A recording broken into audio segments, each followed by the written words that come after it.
I don't know how I'm gonna say this, but I know that if I don't say it now, I'm gonna lose my nerves. With one episode left to go before the finale, it's time to start answering the big questions. Is Victor going to start facing the truth of who he is? Who will win Creekwood's Worst Mom of the Year award? And why is sushi such an ongoing obsession in that writer's room? I'm not a huge sushi girl. Yes, you are. You eat it all the time. Episode 9 begins with a sweet coming out scene and ends with the titular question, who the hell is B? You get the sense that the writers are killing time before the eventful finale, returning to familiar ground like Mia's abandonment issues or the Salazar's total inability to hold a peaceful meal together. But there's still plenty to write home about, or write to be about, as it were, with the biggest net new development being Victor's first foray into coming out to his crew, as well as deepening some of the characters' backstories by way of their troubled or downright crappy upbringing. So, grab some soy sauce and join me at the sushi bar, will you? With Victor fresh off his trip to gay Mecca and empowered by his new Sherpa collared jacket that I'd like to imagine he walked off with a bit prematurely, Victor decides that he's coming out, he's gonna let it show, and he wants the world, or at least his one true BFF, to know, after continuing his pattern of being rude to someone right before he confides in them. I blink a normal amount. As far as coming out scenes go, this one is a winner for its sheer simplicity, its performances, and even its early placement as this episode's cold open, signaling to viewers that this monumental step is just the beginning, not the end for a queer person's journey. I appreciated that there's all but zero drama in this interaction, awarding Victor a much-needed in-person confidant before the real storm begins. The scene serves as a pristine model for allies on how to receive the news of a loved one's coming out. Jeremy Roth and Jess Pineda write Felix's reactions as honest, unadorned, supportive, and focused not on himself but on his friend in need. Michael Cimino and Anthony Turple elevate their already stellar best friend on-screen rapport, so much so that I think this scene ultimately embodies the intertwined double helix that defines this show's DNA. It might be called Love Victor, but it seems like the power duo of Victor and Felix serves as the true beating heart of the series. Indeed, while this is technically an ensemble show with each character getting their occasional centric subplot in which to shine, Felix in particular lords over so much screen time that he feels like the show's second protagonist. And while that might annoy some viewers who just want the show to focus on Victor and his queerness, it's worth noting that this show appears to be succeeding where, say, the short-lived show Partners never got the chance to. From the creators of Will and Grace, this 2012 sitcom centered on two male best friends, one straight, one gay. The show had all the hyper-caffeinated wit and privileged whiteness of Will and Grace, and despite, or because of, its similarities to the juggernaut gay sitcom of the 90s, Partners never really caught on, and CBS canceled it after 6 episodes. There have been too few mainstream attempts before or since at depicting a deep friendship between a gay guy and a straight guy, especially for excluding depictions in which the queer themes are coded instead of overt, or where the relationship dynamic is batshit toxic. Even rarer still is a gay-straight buddy comedy bromance that gives top billing to the queer character. And yet, the more that the dominant culture makes it safer for queer people to exist in straight spaces, and the more that real-life friendships blossom between queer and straight folks, the more viewing audiences will want to see those hyper-specific relational dynamics represented and explored on screen. So, while this queer-themed show tends to veer a little too quickly into safer, seen-it-before heterocentric territory, the Victor-Felix ride-or-die relationship does succeed as a celebration of friendship between gay kids and straight kids, a growing dynamic in mainstream YA that I hope continues to expand. And speaking of landing back into hetero territory, the writers use Felix and Lake's rocky relationship to dig into their character flaws and neuroses. And when you're writing a half-hour ensemble show in which every second counts, sometimes you gotta take the quickest possible shortcut to character development that you can muster. And so these writers deliver a twofer of everyone's favorite trope, blame it all on the parents. I'm sick to death of people saying that it's all the parents' fault. It all starts with the family. For those who have been wondering about, what Lake's deal is, it turns out Mommy Dearest is her deal. Played with a kind of wine-soaked zest by Leslie Grossman, who's got some kind of knack for playing comically terrible moms. Emancipation papers? Honey! What does emancipation mean? Lake's mother, Georgina, reveals herself to be a major source of Lake's image-obsessed insecurities. I particularly loved how costuming played a significant role in landing the brutal impact this scene has on Lake.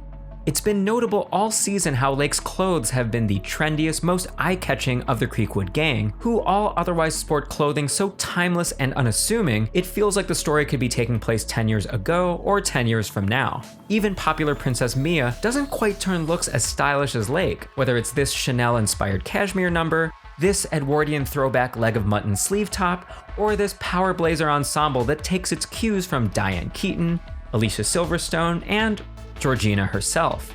As much as Lake loathes her mother's overbearing nitpicks, her personal style matches Georgina's business luxe aesthetic to a T. The mini-me and maxi-me parallel costuming here drives the point home in a delectable way, as Georgina rejects Lake's sincere effort to look exactly like her. This jacket just makes your shoulders look like you're a bouncer. And she deploys every tactic of shaming and negative reinforcement in the Bad Mom Handbook, providing BB Woods an opportunity to deliver her most nuanced and heartbreaking interpretation of Lake yet, culminating in this defeated response to Georgina's story about her early days as a newscaster, which conveys just how much Lake has heard these tales before. But as much as Georgina goes heavy on the bad mom shtick, I don't see her as a mere cartoon villain. Even Lake would admit her ambition is on some level impressive. But while Georgina has achieved the success she's craved all her life, marginalization is not just subsumed on a personal level. Marginalization is cultural, and it's definitely generational. Georgina is this show's unlikely cautionary tale about the long-lasting ripple effects of sacrificing one's individuality in the name of survival, a quandary familiar to anyone with a marginalized identity. For example, a woman trying to excel in a sexist industry, or a gay teenager just trying to find love in the sleepy suburbs of Atlanta. The complexity of Lake's mommy issues and the low-key ways they harken back to Victor's journey make her season-long character transformation my favorite of this season's non-Victor subplots. Lake's mom leaves her in such a state of humiliation that Felix swoops in and offers her the grand romantic gesture of inviting her to wade into the infinite clutter of his own mommy issues. Finally, this revelation answers a burning question I've had since episode 2. Why did the writers have Armando and Victor forego any sense of care or decency by not walking the intoxicated Felix to his door? Go home, have a glass of water, sleep it off. Anyway, I appreciate the fact that Felix seems to have coped with his mom's depression and subsequent hoarding habits as best he can.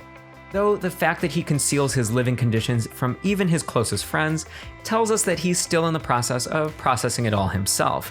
Another thoughtful narrative choice from the writers in which a side plot echoes back to Victor's coming out journey. It seems that Vic's not the only one in Creekwood harboring a private hardship. This depressing double dip into Lake's and Felix's home lives underscores how this season places so much focus on the flaws and failings of our beloved characters' mothers. Consider also Isabel's cheating scandal, which continues its thunderous effects across the Salazar family dynamic, Armando's mom, who will never be satisfied, and Mamma Mia, where's Mia's mama? And yet, I'd wait to meet more of Creekwood's parental units in season 2 before I declare that this show has some weird vendetta against moms.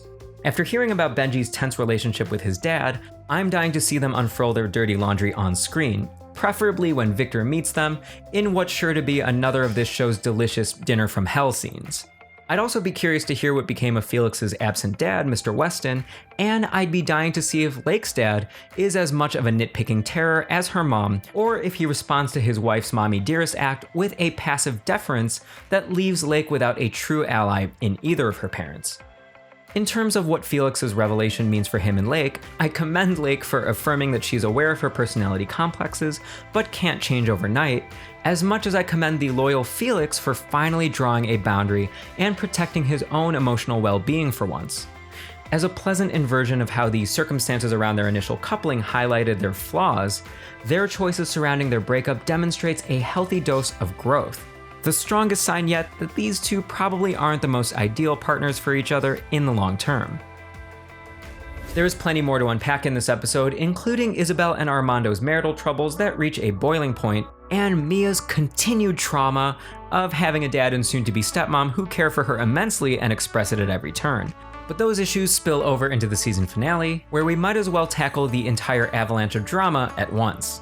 The only thing I'll say about this episode's Dinner from Hell scene is, bravo writers, In a season full of reveals that felt fun yet somewhat inevitable, I found this deduction from Mia genuinely unexpected.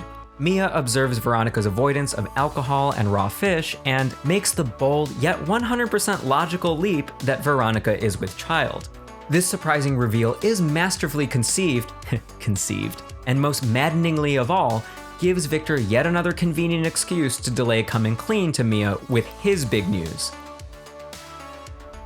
Just as Victor and the writers delay the juicy stuff until the big dance, we'll punt things over to episode 10. So join me for the epic finale, Spring Fling, in which secrets are shared, souls are bared, and we'll see at long last if Victor finally gets to exhale.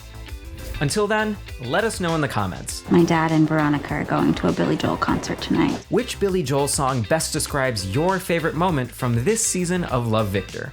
It's Still Rock and Roll to Me, Scenes from an Italian Restaurant, Piano Man, Tell Her About It, Leave a Tender Moment Alone, All You Want to Do Is Dance, Ain't No Crime, Uptown Girl, Sometimes a Fantasy, Big Shot, She's Always a Woman, A Room of Our Own, Temptation, Surprises, or I guess I'm not really in a New York state of mind. New York State of Mind. Vote now!